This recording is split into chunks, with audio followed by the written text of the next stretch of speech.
বেঁচে থেকে পাই না দাম, মরে গেলেই সাধু নাম।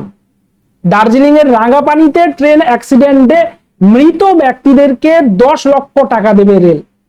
এছাড়া যারা গভীরভাবে আহত হয়েছেন তাদেরকে দেওয়া হবে 2.5 লক্ষ টাকা এবং যারা হালকা আহত তাদেরকে দেওয়া হবে 50,000 টাকা। ব্যাস, হয়ে গেল সমাধান, তাই তো? একজন মানুষের প্রাণের মূল্য শুধুমাত্র 10 লক্ষ টাকা।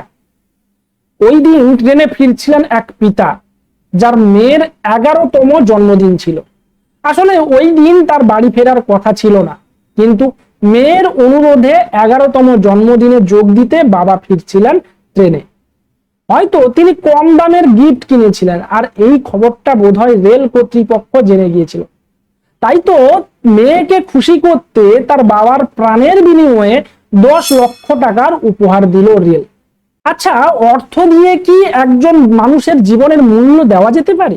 দেওয়া যাবে ওই মেয়েটিকে তার বাবার স্নেহ, মায়া, মমতা, ভালোবাসা, আদর্শ, তার গাইডেন্স, যেটা মেয়েটাকে বড় হতে সাহায্য করত, যাকে আগামী দিনের সুনাগরিক হিসেবে গড়ে তুলতে সাহায্য করত?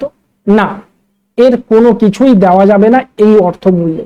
কারণ বাবা বাবাই হয়, বাবার জায়গা কিন্তু অন্য কেউ নিতে পারবে না।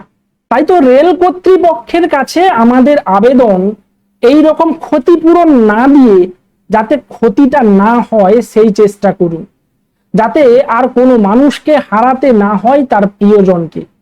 প্রিয়জন হারানোর ব্যথা কি যার হারিয়েছে সেই একমাত্র বুঝছে। এইরকম রাজনৈতিক নেতাদের একটু সান্ত্বনামূলক কথাবার্তা বা তাদের পাশে একদিন দাঁড়িয়ে ফটো তুলে নেওয়া, সেলফি তুলে নেওয়া বা সমব্যথী বলে নিজেকে মিডিয়ার সামনে জাহির করা, এতে কিন্তু কষ্ট লাঘব হবে না। গত 1 বছরে ভারতীয় রেল দেখলো 3টা বড় বড় রেল দুর্ঘটনা, যার মধ্যে 2023 সালের 2রা জুন যে রেল দুর্ঘটনাটি হয়েছিল সেটা সারা দেশকে নাড়িয়ে দিয়েছিল। 3টা ট্রেনের সংঘর্ষে প্রাণ হারিয়েছিল 296 জন, আহত হয়েছিল প্রায় 1200 জনেরও বেশি। আর এর পরেও কিন্তু আমাদের দেশের রেল ব্যবস্থাপনার উন্নতি তেমন একটা হয়নি। ঠিক এর 6 মাস পরে অন্ধ্রপ্রদেশে 29শে অক্টোবর আবারও একটি রেল দুর্ঘটনা দেখেছিল ভারতবর্ষ, যেখানে প্রাণ হারিয়েছিলেন প্রায় 14 জন মানুষ এবং আহত হয়েছিলেন প্রায় 40 জন মানুষ।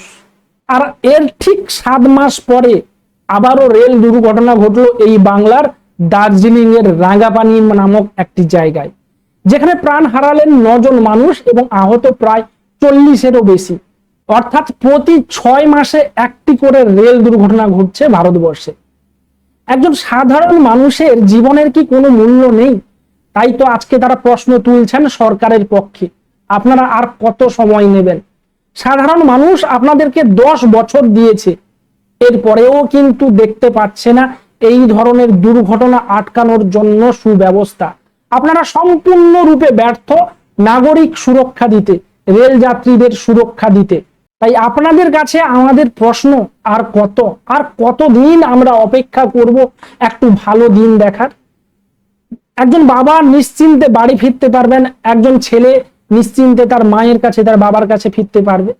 আপনাদেরই অকর্মণ্যতার জন্য বেঘরে প্রাণ যাচ্ছে আমাদের মতো সাধারণ মানুষের। তাই এই হিসাব কিন্তু আপনাদেরকে দিতেই হবে। তাই আপনাদের কাছে আমাদের বিনম্র আবেদন, আপনারা এই ব্যবস্থাগুলোকে ঠিক করুন, না হলে কিন্তু মানুষ আর আপনাদেরকে রাখবে না। এটা কিন্তু স্পষ্ট হয়ে যাবে আগামী লোকসভা ভোটে।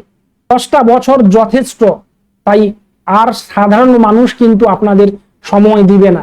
আপনারা হয়তো এবারের লোকসভা ভোটে কিছুটা তার টেরও পেয়েছেন, তাই রেলের দিকে যদি আপনারা নজর না দেন, যদি রেলে যদি নিয়োগ না করেন, রেলের পরিকাঠামো উন্নত না করেন, রেলের সমস্ত সুরক্ষা ব্যবস্থাকে উন্নত না করেন, তাহলে কিন্তু আপনাদেরকে মানুষ ছেড়ে কথা বলবে না। বন্ধুরা, আপনাদের কি মতামত এই নিয়ে অবশ্যই কমেন্ট বক্সে কমেন্ট করবেন। ভালো লাগলে লাইক শেয়ার করবেন, চ্যানেলে নতুন হলে চ্যানেলটাকে সাবস্ক্রাইব করতে ভুলবেন না।